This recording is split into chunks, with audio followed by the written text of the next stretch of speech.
తన స్వరాన్ని ఎలా వినిపిస్తున్నాడో ముందుగా విన్నాము. అయితే కీర్తన గ్రంథంలో మనము 22వ సంకీర్తనలో మొదటి వచనాన్ని మనము గమనిస్తూ ఉన్న సందర్భంలో అక్కడ ఒక ఆక్రందన మనకు వినబడుతుంది. ఒకసారి చదువుతారండి. నా దేవా నా దేవా నీవు నన్నేలా విడినాడితివి, నా దేవా నా దేవా నీవు నన్నేలా విడినాడితివి. ప్రియమైన శర్మ, ఒక ఆక్రందన మనకి ఇక్కడ కనబడుతూ ఉంది. ఈ ఆక్రందన చేసిన వారు ఎవరు? ఒక మొర. ప్రతి మానవుడు కూడా ఈ మొరను పెడతాడు. మొట్టమొదటిగా ఈ మొరను పెట్టింది ఎవరు చెప్పగలుగుతారా? మొట్టమొదటిగా ఈ సృష్టిలోనే మొట్టమొదటిసారి ఈ యొక్క మాటను పలికింది ఎవరు? ఆదాము. ప్రియమైన సంగమా, దేవుని ఏదెనులో నుండి ఆదాము తోలువేయబడిన సందర్భంలో ఆదాము ఈ మాట పలుకుంటాడు, నా దేవా నా దేవా నీవు నన్నేలా విడనాడితివి. ఈ కీర్తన క్రీస్తు ప్రభువుకి 1000 సంవత్సరాల ముందు దావీదు మహారాజు రాస్తూ ఉన్నాడు.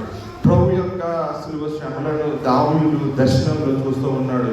ఎందుకంటే దావీదు ఆత్మతో నింపబడిన వ్యక్తి కాబట్టి.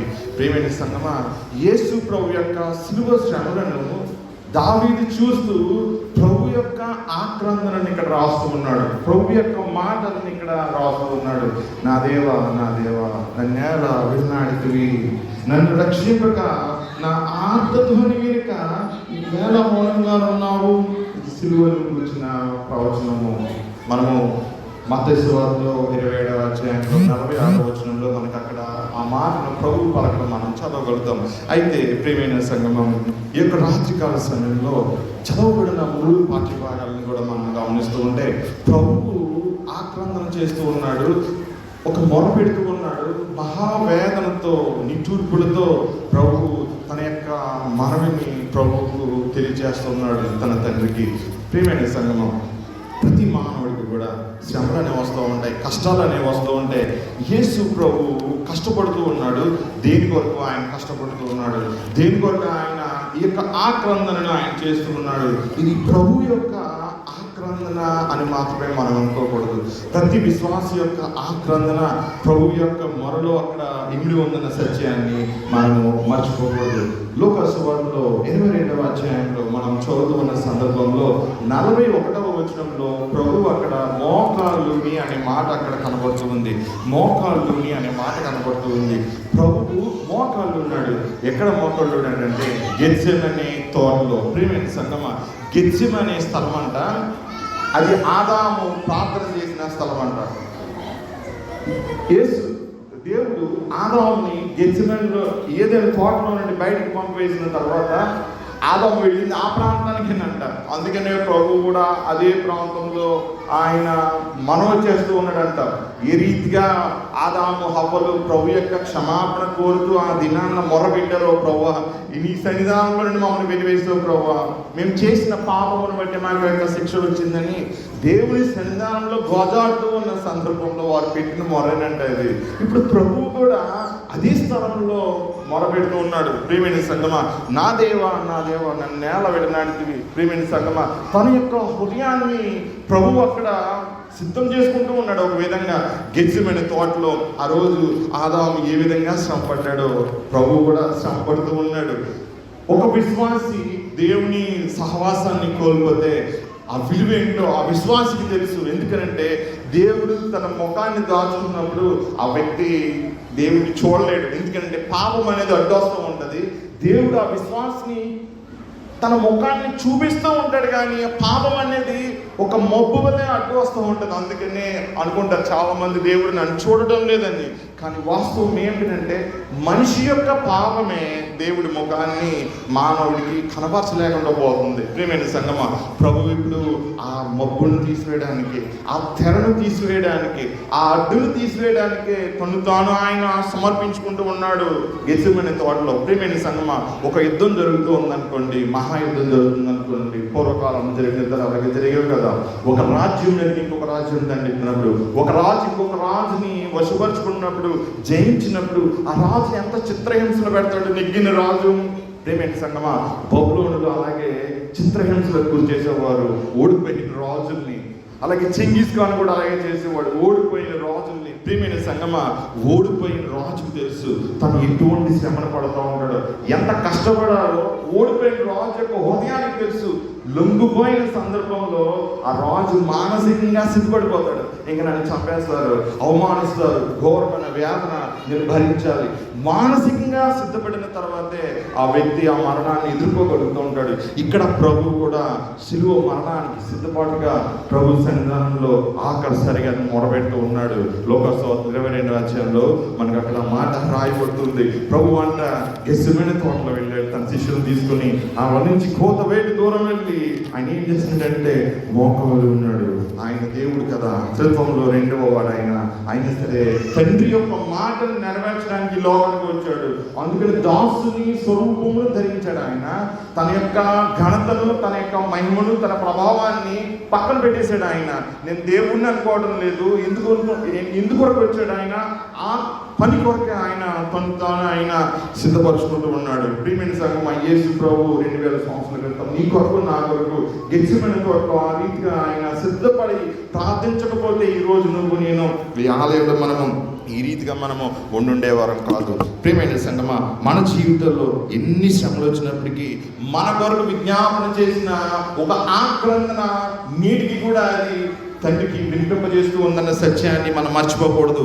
పాపి దేవుని సన్నిధానం నుంచి దూరం అయిపోతే ఒక ఆక్రందన చేసిన సందర్భంలో అది దేవుడు ఆ ప్రార్థనను ఆయన వినగలుగుతూ ఉంటాడు. ప్రియమైన సంగమా, లోకసువార్తలో 22వ అధ్యాయంలో 47వ వచనంలో చూడండి. వారి యొద్ద నుండి రాత్రి వేత దూరం వెళ్ళి మోకాలుని 42వ వచనంలో తండ్రి ఈ గిన్నె నా యొద్ద నుండి తొలగించుము, ఈ గిన్నె నా యొక్క నుండి తొలగించాలన్నాడు. ప్రియమైన సంగమా, ఎవరికైనా తాగడానికి నీళ్ళు ఇస్తామండి మనం కదండి, ఎందుకు? దప్పిక తీర్చుకోవడానికి.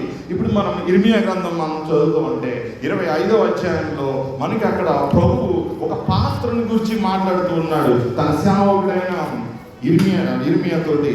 ఇర్మియా గ్రంథం 25వ అధ్యాయం 15వ వచనంలో మనకు కనబడుతుంది. ప్రభు ఇర్మియాతో చెప్తూ ఉన్నాడు ఏమనంటే, ఇశ్రాయేలు దేవుడైన యెహోవా సెలవిచ్చుచున్నాడు, నీవు ఈ క్రోధపు మద్యపు పాత్రను ఏమంటాడు? నీవు ఈ క్రోధపు మద్యపు పాత్రను నా చేతిలో నుండి తీసుకుని. మద్యము అంటే అక్కడ పదాలకు అర్థం ఏంటంటే ద్రాక్ష రసము అని అర్థము.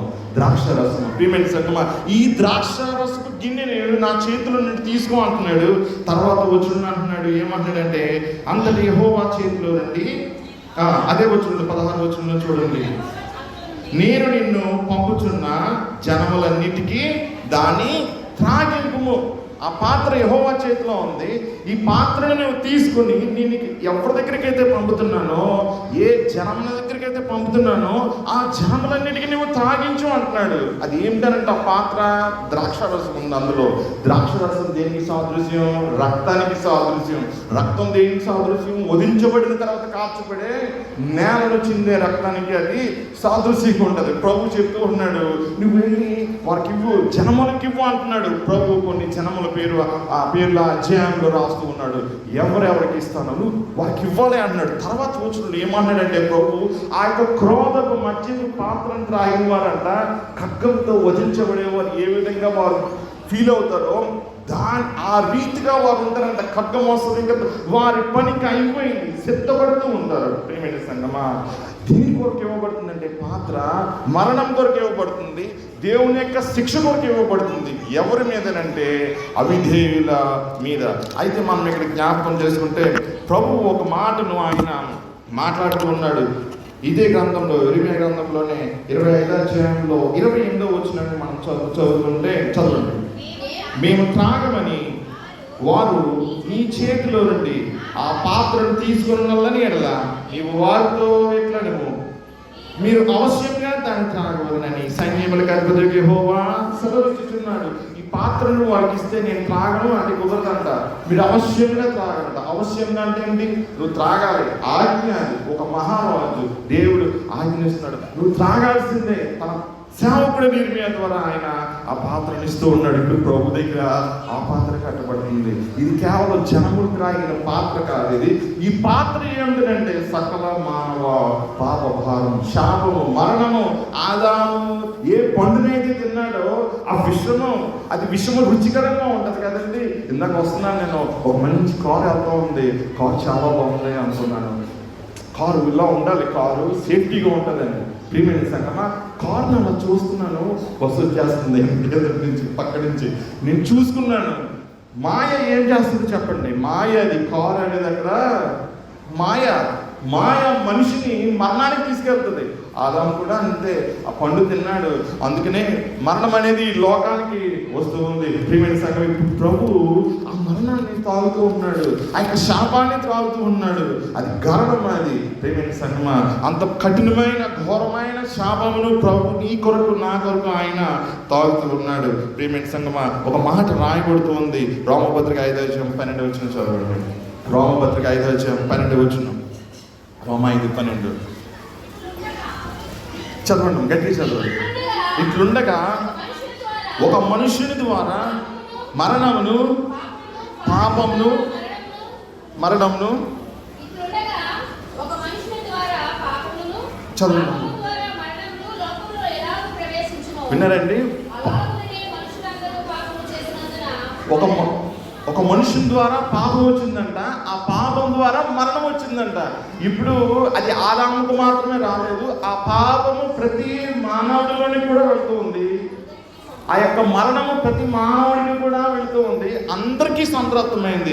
ఇప్పుడు ప్రభు ఆ మరణాన్ని, ఆ పాపమును, శాపమును ఆయన తాగుతూ ఉన్నాడు. ప్రియమైన సంగమా, ఇదే ప్రభు ఎదుట ఉంచబడిన ఆ పాత్ర. ప్రభు చెప్తున్నాడు, అయ్యా నీ చిత్తమైతే, తండ్రి నీ చిత్తమైతే ఈ గిన్నె నా ఇద్దరు నుండి నీవు తీసివేయండి అని అంటున్నాడు. ప్రియమైన సంగమా, మనం మరలా లోకసువార్తలోనే మనం చదువుకున్న సందర్భంలో 22వ వచనంలో ప్రభు ఒక తండ్రిని బతిమలాడుతూ ఉన్న సందర్భం మనకు కనపడుతూ ఉంది. ఆ సందర్భంలో తండ్రి యొక్క ప్రతిస్పందన ఏ రీతిగా ఉంటుంది ఒకసారి మనం ఆలోచించుకుందాం. యేసు ప్రభు అంట, ఆయన మోకరించి ప్రార్థిస్తూ ఉండగానే ఒక దేవదూతంట పరలోకము నుండి దిగి వచ్చి ఆయన బలపరచాడు. చదవండి భాగాన్ని. అప్పుడు పరలోకము నుండి ఒక దేవదూత ఆయనకు కనబడి ఏం చేశాడంట? ఆయనను, ఈ బలం సిలువను మోయించడానికి అవసరమైనటువంటి శారీరక బలం కాదు, ఇది లోపల నుంచి మనకు అవసరమైన బలము. మనం క్రీస్తు కొరకు నిలబడాలని అంటే మనం ఎంత బలవంతులమైన నిలబడలేమండి, మనం తట్టుకోలేము ఈ లోకాన్ని. కానీ క్రీస్తు యొక్క శక్తి, దేవుని యొక్క శక్తి మనలో ఉంటే నిలబడగలుగుతాము. కొన్ని సందర్భాల్లో అనుకుంటారు కొంతమందిని చూసి, ఈ మనిషి ఎంతో బలహీనంగా ఉన్నాడు, కానీ ఈ మనిషికి ఏంటి ఇంత ముందు పట్టుదల, ఎలా జయించగలుగుతున్నాడు ఇవన్నీ? దానికి కారణం ఏంటంటే అంతరంగంలో మానవ ఆత్మలో ఒక స్థిరమైన పట్టుదల ఉంటుంది. అది స్వాభావికంగా ఉంటుంది. ఆ పట్టుదలే మానవుని లోకంలో జీవింప చేస్తూ ఉంటుంది. ప్రియమైన సంగమా, మరి నీ పాపమును నా పాపమును, ఆదాము మొదలుకొని చివరి వరకు, కడపటి ఆదాము వరకు కూడా ఎంతమంది మానవులు ఉంటారు, వారందరి మా పాప భారమును, మరణమును దేవుడి ఆ పాత్రలో ఇస్తూ ఉన్నాడు. నువ్వు తాగు అంటున్నాడు.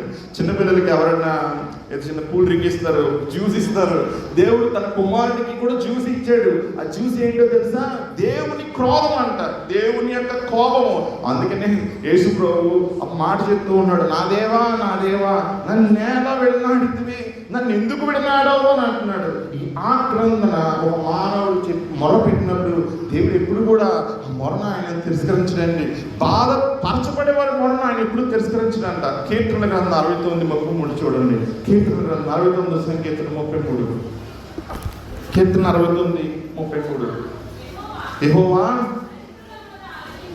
దరిద్రుల మొర్ర ఆలకించువాడు, ఖైదులో ఉంచబడిన తన వారి మొర్రను ఆయన తృణీకరించేవాడు కాడు. యెహోవా అంట దరిద్రుల మొర్రను ఆయన దరిద్రుడు అంటే పేదవాడని కాదండి, బలహీనుడు, అణచివేయబడిన వాడు, త్రొక్కువేయబడిన వాడు, ప్రియమైన సంగమా, బాధించబడిన వాడు శ్రమల చేత, పాపమనే కట్ల చేత, అపవాది బంధకాల చేత నలిగిపోయిన ఒక మనిషి అంట మొర్ర పెడతానంట ఆయన ఎప్పుడు తృణీకరించడంట.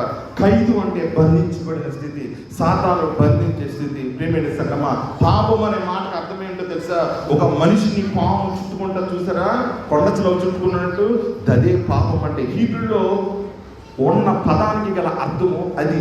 ఇప్పుడు ఎవరైనా పాపం చేస్తారు అనుకోండి, వారిని ఏం బంధిస్తుంది? పాపం బంధిస్తుంది. వారికి తెలియదు ఇప్పుడు పాపం అనేది రుచిగా ఉంటుంది, కానీ మరణించిన తర్వాత అదే పాము, అదే సర్పము యుగయుగాలు కూడా వాళ్ళని అలాగే మృంగుతూ ఉంటుందంట పాపాన్ని. ఒక్కసారి ఊహించుకోండి, కొండచెలు మృంగితే మనిషికి ఎంత అసహ్యంగా ఉంటుంది కదండి, చూస్తానికే అసహ్యంగా ఉంటుంది. మరి పాపం చేసిన వ్యక్తి పరిస్థితి అదే. మరణం తర్వాత, శిక్షించబడిన తర్వాత, నరకంలో ఉంచబడిన తర్వాత అదే పరిస్థితి. ఇప్పుడు ప్రభు ఆ పరిస్థితి నుండి మానవుని విడిపించడానికి వస్తున్నాడు. అయితే దాని కొరకు సిద్ధపడుతూ ఉన్నాడు. అది ఘోరమైన పాత్ర, అది పరిశుద్ధుడు, నిజం ఆయన, నిజమైన వాడు, మరణం లేని వాడు ఆయన. కానీ ఆయన నీ కొరకు నా కొరకు ఆయన ఏం చేస్తూ ఉన్నాడు? ఆయన గర్లాన్ని తాగుతున్నాడు, శాపాన్ని ఆయన త్రాగుతూ ఉన్నాడు. ప్రేమైన సంగమా, ఈ లోకంలో ఎంత భయంకరమైన పాపభారమైనప్పటికీ కూడా క్షమించడానికి దేవుడు ఎందుకు సిద్ధపడతాడు తెలుసా? తన కుమారుడు ఆ గర్లాన్ని తాగాడు, ఆ శాపాన్ని తాగాడు ఆయన. అందుకనే ఆయన మనకి విశ్రాంతిని ఇవ్వగలుగుతున్నాడు, మనకు విమోచనను ఆయన ఇవ్వగలుగుతూ ఉన్నాడు. ప్రేమైన సంగమా, ఎంత గొప్ప దేవుడు అండి ఆయన మనకి ఉన్నాడు. ఎంత గొప్ప దేవుడిని మనం తిరస్కరిస్తూ ఉన్నాం. 2000 సంవత్సరాల క్రితం ఆనాడు ఆయన నీ కొరకు నా కొరకు అదే రీతిగా మొరపెడుతూ ఉన్నాడు. పాపం ఎరిగిన ఆయన దేవుడు పాపం చేశాడు నీ కొరకు నా కొరకు. పాపమే ఎరుగుడు ఆయన. ఎరుగుట అనే పదానికి అర్థం ఏంటో తెలుసా? టు ఎక్స్పీరియన్స్ అనమాట. ఆ పండుని ఆదాము తిన్నప్పుడు ఏమైంది? హవ్వ తింటే ఓకే, అక్కడితో వదిలిపోయేది పాపాన్ని, ఇంకొక హవ్వను సృష్టించేవాడు దేవుడు. కానీ ఆదాము తిన్నాడు ఆ పండుని, ఆదాము ఇచ్చాడు ఆజ్ఞ దేవుడు, ఆదాము అతిక్రమించాడు. ఆ పండుని తిన్న తర్వాత ఏమవుతుంది? ఆదాము పరిస్థితి ప్రియమైన సంగమా శాపగ్రస్తం అయిపోతుంది. తన రక్తము, తన DNA మొత్తం కూడా శాపగ్రస్తం అయిపోయింది. అందుకనే ప్రతి మానవుడు పాపగానే పడుతున్నాడు, పాపగానే మరణిస్తున్నాడు. ప్రియమైన సంగమా, ప్రభు ఇప్పుడు ఆ యొక్క గరళాన్ని త్రాగమని ప్రభు చెప్తూ ఉంటే, తన ముందు ఆ యొక్క పాత్రను పెట్టిన సందర్భంలో యేసు ప్రభు దేవుడికి మొర పెడుతూ ఉన్నాడు. తండ్రి, నిశ్చితమైతే ఈయన నా ఇద్దరండి తీసివై ప్రభు అంటే దూత వచ్చి బలపరచడంట. ఎందుకు బలపరుస్తాడు తెలుసా? నువ్వైనా నేనైనా కన్నీటితో ఉన్నప్పుడు, వేదనతో ఉన్నప్పుడు, శ్రమలు అనిపిస్తూ ఉన్నప్పుడు, ఆదరణ లేనప్పుడు మనం ఏదో ఒక సమయంలో దుఃఖపడుతూ ఉంటాం, అవునా కాదండి? ప్రభు ఇక్కడ దుఃఖపడడానికి గల కారణం ఏమిటంటే, వేదన చెందడానికి గల కారణం ఏమిటంటే, తన ముందు వచ్చిన కప్పును తాగడానికి భయపడి కాదు ఆయన. అది ఎంత శాపగ్రస్తమైందో చూసి దాని గురించి ప్రభు ఆవేదన చెందుతున్నాడు. ఇదా మానవుడు అనుభవిస్తున్న యొక్క స్థితి, ఇదా మానవుడు ఆదాము దీన్ని త్రాగింది అని ఇప్పుడు ప్రభు దాన్ని తాగుతూ ఉన్నాడు. అది కొరకే దేవుడిని అడుగుతూ ఉన్నాడు, ప్రభు ఈ గిన్నెని తీసే నీ చిత్తమైతే, అయినా సరే నీ చిత్తమే ప్రభు, నా చిత్తం కావాలని అక్కడ రెండుతోటి ప్రభు ఆయన చెప్పగలుగుతూ ఉన్నాడు. ప్రియమైన సంగమా, ఈ లోకంలో మనం ఎంత ఘోరమైన పాపం అయినప్పటికీ కూడా క్రీస్తు నీ కొరకు నా కొరకు మరణించాడు. ఎందుకో తెలుసా? ఆ సత్యాన్ని నువ్వు గ్రహించాలి. ఆనాడు ఆయన పాత్రను త్రాగాడు కాబట్టి ఈరోజు నేను రక్షించబడి ఈ యొక్క స్థితిలో నేను ఆలయంలో కూర్చున్నాను అని నువ్వు జ్ఞాపకం చేసుకోవాలి. మనము మత్తయి సువార్తలో కూడా మనం చదువుతూ ఉంటే 26వ అధ్యాయంలో గెత్సేమనే తోటలో జరిగిన సంఘటనే అక్కడ రాస్తూ ఉన్నాడు. మత్తయి సువార్త 26వ అధ్యాయం 47వ వచనంలో అక్కడ ఏమంటాడంటే, మీరు శోధనలో ప్రవేశించుకున్నట్లు మెలకువగా నుండి ప్రార్థన చేయండి. మెలకువగా ఉండమంటున్నాడు ప్రభు. అక్కడ శోధన ఉంది, కృంగిపోవట్లేదు, దాన్ని చూసి విజిలెంట్గా ఉండాలి, నువ్వు మెలకువగా ఉండాలి. ఆ పాత్ర నువ్వు తీసుకోవాలా, నువ్వు తీసుకొని త్రాగాలి. ప్రభు ముందు ఉన్నది అదే. అయినప్పటికీ కూడా ప్రభు ఆ పాత్రను తీసుకోవడానికి సిద్ధపడే మరలా శిష్యుల దగ్గరికి వచ్చి ఆయన ఏం చెప్తున్నాడంటే, మీరు శోధనలో ప్రవేశించుకున్నట్లు మెలకువగా నుండి ప్రార్థన చేయండి.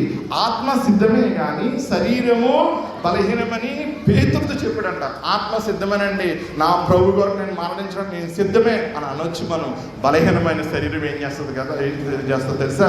చాలు నువ్వు బలహీనుడివి అని వార్నింగ్ ఇస్తూ ఉంటుంది. ప్రభు కొరకు ముందుకు వెళ్లకుండా చేస్తూ ఉంటుంది. ప్రియమైన సంగమా, అయితే ప్రభు మరణ తండ్రి దగ్గరికి వెళ్ళి ఒక మాట చెప్తున్నాడు. మత్తయి సువార్త 26వ అధ్యాయంలో 42వ వచనంలో, నేను ఇది తాగితేనే కానీ నా యొద్ద నుండి ఈ గిన్నె తొలగిపోవట సాధ్యం కాని ఎడల నీ చిత్తమే సిద్ధించునుగాక. ఏమంటున్నాడు? ప్రభువా, ఇది నేను త్రాగలా, నేను త్రాగుతాను. ఇదే నీ చిత్తమైతే ఈ గిన్నె నేను త్రాగుతాను ప్రభువా, నీ చిత్తమే సిద్ధించునుగాక. అదేండి ఒక విశ్వాసికి ఉండవలసిన లక్షణం. ప్రభు అక్కడ చూపుతున్నాడు. నా తండ్రి నన్ను ఈ శ్రమలో గుండా నన్ను పంపిస్తూ ఉన్నాడంటే నాకు ఒక ఘనతనిస్తాడు ఆయన. ఇప్పుడు ఈ వేదన నేను అనుభవిస్తూ ఉన్నానంటే ఒక రోజు నా దేవుడు నన్ను హెచ్చిస్తాడు. అది ప్రభు యొక్క నమ్మిక. ప్రేమైన సంఘం, అందుకనే అన్ని నామాల కన్నా పైనామని దేవుడు అనిపిస్తూ ఉన్నాడు. అందరూ కూడా, నరులందరూ కూడా ఆయన కీర్తిస్తూ ఉన్నారు. ఎందుకో తెలుసా? ప్రభు యొక్క మాటను తన కుమారుడు యేసు ఆలకించాడు. ఆలకించి తను శ్రమపడ్డాడు, ఆ గిన్నెను త్రాగాడు. అందుకే ప్రభా, నీ చిత్తమే ప్రభా సిద్ధంతో చేయి తండ్రి, నేను లోపడుతుందని నీకు అని అంటున్నాడు. హెబ్రీ పత్రికలో మనం గమనిస్తే 5వ అధ్యాయంలో 7వ వచనం చదవండి. హెబ్రీ 5:7 త్వరగా చదవండి. శరీరధారి అయి ఉన్న దినములలో మహారోదనములతోనూ కన్నీళ్లతోనూ తను మరణం నుండి రక్షింపగలవానికి ప్రార్థనలను యాచనలను సమర్పించి, మళ్ళీ చదవండి, భయభక్తులు కలిగి ఉన్నందున ఆయన అంగీకరింపబడును. ప్రియమైన సంగమా, శరీరధారి అయి ఉన్న దినములలో ఆయన శరీరాన్ని ధరించి వచ్చాడు కాబట్టి మానవ రీత్యా ప్రార్థిస్తూ ఉన్నాడు. శరీరం బలహీనమైనది కానీ ఆత్మ సిద్ధంగా ఉన్నది. ప్రియమైన సంగమా, ఆయన దైవ కుమారుడని మనం మర్చిపోకూడదు. ఆయన బలహీనుడు కాదు, తన శరీరం కూడా బలహీనమైనది కాదు. ఆయన దేవుడు. ఆయన మానవుడికి పుట్టినప్పటికీ ఆయన వచ్చింది ఎందుకంటే మరణించడం కొరకు. అందుకే అంటున్నాడు, ఆయన మహారోదనంతోను కన్నీళ్లతో, మహారోదనంతో కన్నీళ్లతో. ఎందుకు ఈ మాటలు వాడబడుతూ ఉన్నాయంటే నీ పాపము నా పాపము ఆయన ముందు కనబడుతూ ఉంది. ఆ గిన్నెలో ఏం కనబడుతుందో తెలుసా? నీ ముఖమైన ఆ ముఖమే కనబడుతుంది ఏసైకి. ఆ గిన్నెలో ఏముందనుకుంటున్నావు? ఆదాము మొదలుకొని కడవరి ఆదాము వరకు ఎంతమంది అయితే పాపం చేశారో ప్రతి మానవుడి పాపం కనబడుతుంది, ప్రతి మానవుడి ముఖం కనబడుతుంది. ప్రభు చూపిస్తున్నాడంట, అప్పుడు గిన్నె చూపించి, ఇదిగో ఈ వ్యక్తి కొరకు నువ్వు మరణించాలి, ఈ వ్యక్తి కొరకు నువ్వు సిలువ మీద నీ ప్రాణాన్ని అర్పించాలి, అప్పుడే నువ్వు ఆ వ్యక్తి రక్షించబడతాడు. ప్రియమైన సంగమా, యేసు తన సిలువను ఎత్తుకుని గొల్గొతా మీదకి వెళ్ళడానికి కారణం ఏంటి తెలుసా? నీ ముఖమే నా ముఖమే ఆయన కనబడింది. ఆయన తన సిలువను ఎత్తుకున్నాడు అంటే యోహాను రాస్తూ ఉన్నాడు అన్నమాట. తన సిలువ ఎత్తుకుని, అది ఆయన సిలువ కాదు, నా సిలువ ఎత్తుకున్నాడు, నీ సిలువ ఎత్తుకున్నాడు. హేయమైన కొండకు వెళ్ళాడు. అక్కడ ఆయన అర్పించబడుతూ ఉన్నాడు, మరణానికి అప్పగించబడుతున్నాడు. ఆయన ప్రార్థించింది, గోచాడింది, మహారోదనంతో గోచాడింది. ఎందుకో తెలుసా? నీ పాపం వరకు నా పాపం కొరకే. అంతేగాని ప్రభా నేను చచ్చిపోతాను ప్రభా తండ్రి నన్ను రక్షించు అంటలేదు. ఆయన మహారోదనం కన్నీళ్ళతో ఆయన రక్షించగలడు. తన కుమారుడిని రక్షిస్తే, విడిపిస్తే నువ్వు నేను ఈరోజు ఇక్కడ మనం ఆలయంలో మనము కూర్చుని ఉండలేము. ప్రియమైన సహోదరుడా, సహోదరి, ఈ రాత్రికాల సమయంలో ప్రభు మనకి ఏం తెలియజేస్తున్నాడో తెలుసా? ఆయన నీ కొరకు నా కొరకు ఆయన సిలువ మీద మరణించాడు కదా. నీ ప్రతిస్పందన, నా ప్రతిస్పందన ఆ సిలువకు, ఆయన త్యాగానికి మనం ఏ రీతిగా మనం చూపించగలుగుతున్నాం. ఇదే ప్రభు మన జీవితంలో ఆయన మనం ఉంచుతున్నాం. ఒక ప్రశ్న, ప్రియమైన సంగమా, ఇక్కడ మనం 5వ అధ్యాయంలో 7వ వచనంలో మనం చదువుకున్నాం. 8వ వచనం చూద్దాం. ఆయన కుమారుడైన తాను పొందిన శ్రమల వలన ఏం నేర్చుకున్నాడంట? విధేయతను నేర్చుకున్నాడంట. తాను పొందిన శ్రమల వలన ఆయన కుమారుడు, దేవుడు, దైవత్వంలో 2వ వాడు. ప్రియమైన సంగమా, అయినప్పటికీ కూడా తండ్రి మాటను ఆలోచించి విధేయత చూపుతూ ఉన్నాడు. ప్రియమైన సంగమా, తండ్రికి మనం లోబడాలి. ఈరోజు దేవుడు ఒక సిలువను మన మీద పెడితే దాన్ని మనం భరించడానికి, మోయడానికి మనం సిద్ధంగా ఉన్నామా? చిన్న సమస్యతో మనం కన్నీరు కాచేస్తాం కదా. దేవుడు చూసింది ఏంటి తెలుసా? ఒబీడియన్స్. అబ్రహాంలో అదే చూశాడు దేవుడు, ఇస్సాకులో అదే చూశాడు దేవుడు, యాకోబులో కూడా అదే చూశాడు దేవుడు. శ్రమలో కొలిమి అనేది నీ ముందుంచుకున్నప్పుడు అది నీకు ఇవ్వబడిన పాత్ర అయితే ఎందుకు నువ్వు భయపడతావు? యేసు ప్రభు వెళ్ళాడు కదా, ఆయన విధేయత చూపించాడు కదా తండ్రికి. కుమారుడే ఇంటి కూడా అంట ఆయన విధేయత చూపించాడంట. ప్రభు అదే చెప్తున్నాడు, ఇక్కడ రాస్తూ ఉన్నాడు ఈ వచనంలో. ఆయన కుమారుడే ఇంటి తాను పొందిన శ్రమలో ఏం నేర్చుకున్నాడు? విధేయతను నేర్చుకున్నాడు. 9వ వచనం, మరియు ఆయన సంపూర్ణ స్థితి పొందిన వాడే మెల్కీసెదెకు యొక్క క్రమంలో చేరిన ప్రధాన యాజకుడని ఎవరి చేత పిలువబడుతున్నాడు? దేవుడి చేత పిలువబడి తనకు విధేయులైన వారికి అందరికీ నిత్య రక్షణకు అర్థమవుతుందా? ఇప్పుడు మనం ఎందుకు లోబడాలి దేవుడికి? ఆయన దేవునికి లోబడ్డాడు కాబట్టి మనం యేసు ప్రభుకు లోబడాలి. ఎందుకంటే నీ కొరకు నా కొరకు ఆయన శిలువ మరణాన్ని భరించాడు, మరణించాడు, తిరిగి లేచాడు. ఆయన తండ్రి మాటను ఆయన విన్నాడు అక్కడ. ఆయన ప్రియమైన సంగమా, ఇప్పుడు ప్రభు మనకిస్తున్న ఆజ్ఞ తెలుసా? మనం ఆయన మాట వినాలంట. యేసు ప్రభు మాట వినాలంట. ఆయన మాట వినడానికి నువ్వు సిద్ధంగా ఉన్నావా? నువ్వు విన్నప్పుడేనంట నిత్య రక్షణకు ఆయన కారకుడు అయ్యాడు. ఆయన నువ్వు విన్నప్పుడే నువ్వు నిత్య రక్షణ పొందుకుంటావు. ఈ లోకంలో నేను రక్షించబడ్డానని చెప్పి నువ్వు మళ్ళా పాపం చేయొచ్చేమో, కానీ ఒక్కసారి ఆయన నిన్ను రక్షించిన తర్వాత ఇంకెన్నడూ కూడా నువ్వు పాపం చేయలేవు. నీతిమంతుడు 7 మార్లు పడిపోయినా తిరిగి లేస్తాడు. కారణం ఏంటి తెలుసా? క్రీస్తు రక్తంతో నువ్వు కడగబడ్డావు కాబట్టి నిన్ను మరలా వెనక్కి తీసుకొస్తుంది ఆ రక్తము క్రీస్తు సన్నిధానానికి. ఈ లోకంలో చాలా మంది రక్షించబడ్డానని చెప్పి వారు నిరంతరం కూడా పాపంలోనే ఉంటారు, కానీ క్రీస్తుకి విధేయులైన వారు నిత్యం కూడా రక్షణలో ఉంటారంట. ప్రియమైన సంగమా, ఈ రాత్రికాల సమయంలో ప్రభు మనం చెప్తున్నాడు, ఆ ఆదామంట పాపమునకు మూలమయ్యాడంట, కారణమయ్యాడు, శాపానికి కారణమయ్యాడు, మరణానికి కారణమయ్యాడు. కానీ హెబ్రీ పత్రికాకారుడు రాస్తూ ఉన్నాడు ఒక అద్భుతమైన మాట, నిత్య రక్షణకు కారణమయ్యాడంట ఆయన. అందుకనే ఆయన నీ కొరకు నా కొరకు ఆయన తన శిలువను ఎత్తుకుంటున్నాడు. నీ కొరకు నా కొరకు ఆ గర్లాన్ని ఆయన త్రాగుతూ ఉన్నాడు. ఆ గర్లాన్ని తాగి ఆయన నీకు నాకు ఆయన నిత్యమైన విమోచన ఆయన ఇస్తూ ఉన్నాడు. అందుకొరకే ఆ దేవదూత పరలోకం దిగి వచ్చి 44 వచనం చదువుకుని ముగిద్దాం. ఆయన వేదన పడి మరింత ఆదరంగా ప్రార్థన చేయగా ఆయన చెమట నేలపడుచున్న గొప్ప రక్త బిందువుల వలె ఆయన. ప్రియమైన సంగమా, ఆయన మరింత ఆదరంగా పడ్డాడంటే ఎందుకో తెలుసా? దేవదూత వచ్చి ఇప్పుడు అన్ని చూపిస్తూ ఉంటున్నాడు ఆయనకి. ఇదిగో ఈ బిడ్డ పాపం, ఈ వ్యక్తి పాపం, ఈ వ్యక్తి పాపం. నువ్వు మరణిస్తేనే వీరు నీ రాజ్యంలో సభ్యులై ఉంటారు. నువ్వు మరణిస్తేనే, నువ్వు తిరిగి లేస్తేనే నీ రాజ్యంలో వీరు సభ్యులై ఉంటారు. నువ్వు సిద్ధపడాలి. ప్రభు ఏం చేస్తాడు తెలుసా? నువ్వు కూడా అలా శ్రమ పడుతున్నావా, వేదన పడుతున్నావా? ఆయన బలపరిచేవాడిగా ఉన్నాడు. నీ కొరకు ఆయన దూతలు పంపిస్తాడు. నువ్వు చూడలేకపోవచ్చు, కానీ నీ ఆత్మ అంతరంగంలో బలపరచబడుతూ ఉంటుంది. అదే దేవుడిచ్చే సాక్ష్యం. ప్రియమైన సంగమా, ఒక చిన్న ఈ యొక్క పాఠ్యభాగం ద్వారా దేవుడు తన యొక్క కుమారుని యొక్క త్యాగం గురించి తను ఏ విధంగా సిద్ధపడ్డాడో మనకి చూపిస్తూ ఉన్నాడు కదా. నువ్వు నేను కూడా రాబోయే దినాల్లో ఒకవేళ శ్రమలు అనుభవించవలసి వస్తే ఏ రీతిగా అనుభవించుదాం. అదే కాలంలో పాస్టర్ గారు చంపేశారు. కానీ శ్రమలు వస్తాయండి, శ్రమలు వస్తాయి. ఆ శ్రమలను మనం ఎదిరించాలి. ఆ గిన్నెను మనం తాగవలసి ఉంటే మనం త్రాగాలి. యేసు ఏ రీతిగా తాగాడు ఆ రీతిగా. అపోస్తలుల కార్యాలు 14వ అధ్యాయంలో 22వ వచనంలో పౌలు ఒక మాట అంటాడు. ఏమంటాడు తెలుసా? మనం అనేక శ్రమలు పొంది మనం హింసించబడాలి, శ్రమ పడాలి, వేదన పడాలి. ప్రియమైన సంగమం, అప్పుడంట మనము దేవుని రాజ్యాన్ని చేద్దామంట. ఆ వచ్చిన ఇంటికి వెళ్తారు చదువుకున్న అపోస్తలుల కార్యాలు 14:22 ఉంటుంది. చాలండి, 14:22 వచ్చిన ఇంటికి వెళ్తారు చదువుకోండి. ప్రియమైన సంగమం, ఇక రాత్రికాల సమయంలో ప్రభు మనకు తెలియజేసిన సత్యం ఏంటంటే, నా కుమారుడు నీ కొరకు శ్రమ పడ్డాడు. నువ్వు ఆయన కొరకు శ్రమ పడతావా, విధేయత చూపుతావా? ఒకవేళ శ్రమలు వస్తే మొదటి శతాబ్దంలో ఏ రీతిగా శ్రమలు అనేవి ఆ సంఘాన్ని వదిలింపజేసాయో, ఈ అంచె దినాల్లో కూడా శ్రమలు అనేవి మళ్ళీ ప్రారంభమవుతూ ఉన్నాయి. ఆ శ్రమలలో ఒకవేళ నువ్వు కూడా భాగస్తుడిగా ఉండవలసి వస్తే నువ్వు సిద్ధంగా ఉన్నావా? ఈరోజు ఆ గిన్నెని ప్రభు ప్రతి వ్యక్తి ముందు పెడుతూ ఉన్నాడు. నీదే ఆ చాయిస్ అన్నాడు ప్రభు. నువ్వు సిద్ధంగా ఉన్నావా?